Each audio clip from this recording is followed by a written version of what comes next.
দেশ স্বাধীন হোৱাৰ পৰা কংগ্ৰেছৰ শাসনকালত তিনিচুকীয়া সমষ্টিত নহল একো বিকাশ। ত্বৰান্বিত ৰূপত বিকাশ হৈছে 2016 চনৰ পৰাহে। অসমত বিজেপি দলে ক্ষমতালৈ আহিয়ে যুগান্তকাৰী বিকাশ সাধন কৰিছে।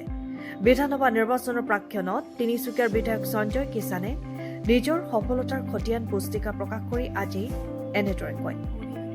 কাজি নেমুক ৰাজ্যিক ফল হিচাপে স্বীকৃতি লাভ কৰাত মুখ্য ভূমিকা গ্ৰহণ কৰা তিনিচুকীয়াৰ বিধায়ক সঞ্জয় কিষাণে আজি প্ৰকাশ কৰিছে নিজৰ ৰিপৰ্ট কাৰ্ড।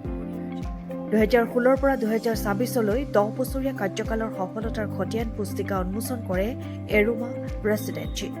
জ্যেষ্ঠ নাগৰিক আৰু শুভাকাংক্ষীৰ উপস্থিতিত তিনিচুকীয়া সমষ্টিৰ বিধায়ক সঞ্জয় কিষাণৰ 2016 পৰা 26 বৰ্ষলৈ 10 বছৰীয়া কাৰ্যকালৰ খতিয়ান পুস্তিকা উন্মোচনী অনুষ্ঠানত সভাপতিত্ব কৰে তিনিচুকীয়া বাণিজ্যিক মহাবিদ্যালয়ৰ অধ্যক্ষ সত্যেন বৰাই। উন্মোচনী অনুষ্ঠানত উপস্থিত থাকে জ্যেষ্ঠ সাংবাদিক অমূল্য খাটনিয়াৰ, তিনিচুকীয়া জিলা বিজেপিৰ সভাপতি কুশকান্ত বৰা, অগপত তিনিচুকীয়া জিলা সমিতিৰ সভাপতি প্ৰবীণ দত্ত, তিনিচুকীয়া আইন মহাবিদ্যালয়ৰ অধ্যক্ষ সঞ্জয় খৈতান, জ্যেষ্ঠ অধিবক্তা তথা বিজেপিৰ জ্যেষ্ঠ নেতা ভৱেন শৰ্মা, সমাজকৰ্মী ৰৌচন ভৰদ্বাজ, বনগীতৰ সম্ৰাট, অন্ধতাৰ শিল্পী, লোকসংগীতৰ সাধক লুইত দাসকে ধৰি তিনিচুকীয়া সমষ্টিৰ জ্যেষ্ঠ নাগৰিক সাংবাদিকসকল উপস্থিত থাকে খতিয়ান পুস্তিকা উন্মোচনী অনুষ্ঠান। খতিয়ান পুস্তিকা উন্মোচনী অনুষ্ঠানত সাংবাদিক ৰূপম কাকতি, সমাজকৰ্মী শৰৎ দাস আৰু পৰিৱেশ কৰ্মী ঋতুৰাজ বৰুৱা সম্পাদন কৰা খতিয়ান পুস্তিকা উন্মোচনী অনুষ্ঠানৰ আদৰণি ভাষণ প্ৰদান কৰে শৰৎ দাসে। ইয়াৰ পিছতেই ভাষণ প্ৰদান কৰে সাংবাদিক অমূল্য খাটনিয়াৰ, ৰৌচন ভৰদ্বাজ, বনগীতৰ সম্ৰাট লুইত দাস আৰু অগপ নেতা প্ৰবীণ দত্তই। ভাষণ প্ৰসংগত অগপ নেতাগৰাকীয়ে আগন্তুক বিধানসভা নিৰ্বাচনত সঞ্জয় কিষাণে প্ৰাৰ্থিত্ব লাভ কৰিব বুলিও আশা প্ৰকাশ কৰে। অনুষ্ঠানৰ আৰম্ভণিতে দিহানাম আৰু এটি সত্ৰ নৃত্য প্ৰদৰ্শন কৰি অনুষ্ঠানৰ সুস্থ বৃদ্ধি কৰে শিল্পীসকলে। উন্মোচনী সভাত নিজৰ সফলতাৰ খতিয়ান পুস্তিকা প্ৰকাশ কৰি বিধায়ক সঞ্জয় কিষাণে যোৱা 10টা বছৰে তিনিচুকীয়া সমষ্টিটোৰ সৰ্বাংগীন বিকাশ আৰু উন্নয়নৰ বাবে ৰাইজে যি আশীৰ্বাদ আগবঢ়ালে তাৰ বাবে কৃতজ্ঞতা জ্ঞাপন কৰে।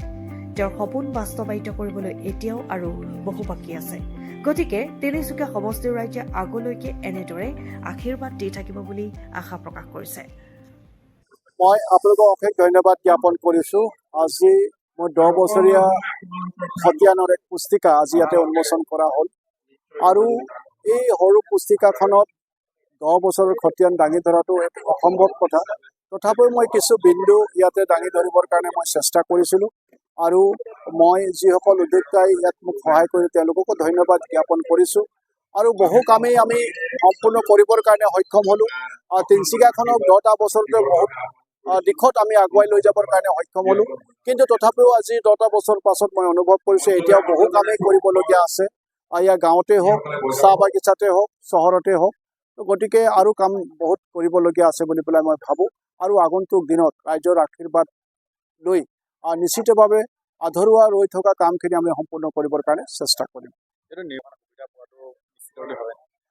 মই সেয়া সম্পূৰ্ণ ৰাইজৰ ওপৰত এৰি দিছোঁ। যিহেতু দলে ইয়াৰ সিদ্ধান্ত ল'ব আৰু মই যদি নিষ্ঠা আৰু সততাৰে ৰাইজৰ হৈ পেলাই কাম কৰিছোঁ, আমাৰ দলে যিভাৱে বিচাৰিছিলে, আমাৰ জ্যেষ্ঠসকলে যিদৰে বিচাৰিছিলে, আমাৰ ৰাজ্যিক সভাপতি যিদৰে বিচাৰিছিলে, মাননীয় মুখ্যমন্ত্ৰী ডাঙৰীয়ে যিদৰে বিচাৰিছিলে, সেইদৰে যদি মই কাম কৰিছোঁ নিশ্চিতভাৱে মই প্ৰাৰ্থিত্ব পুনৰবাৰৰ পৰা পাম। আৰু যদি তিনিচুকীয়াবাসী ৰাইজৰ অন্তৰত যদি মই স্থান দখল কৰিবৰ কাৰণে সক্ষম হৈছোঁ, তেতিয়াহ'লে নিশ্চয় তিনিচুকীয়াবাসীৰ আশীৰ্বাদেৰে মই পুনৰবাৰ প্ৰাৰ্থিত্ব পাবৰ কাৰণে সক্ষম হ'ম। মই তিনিচুকীয়াবাসীৰ ওপৰতে গোটেই বিষয়টো মই এৰি দিছোঁ।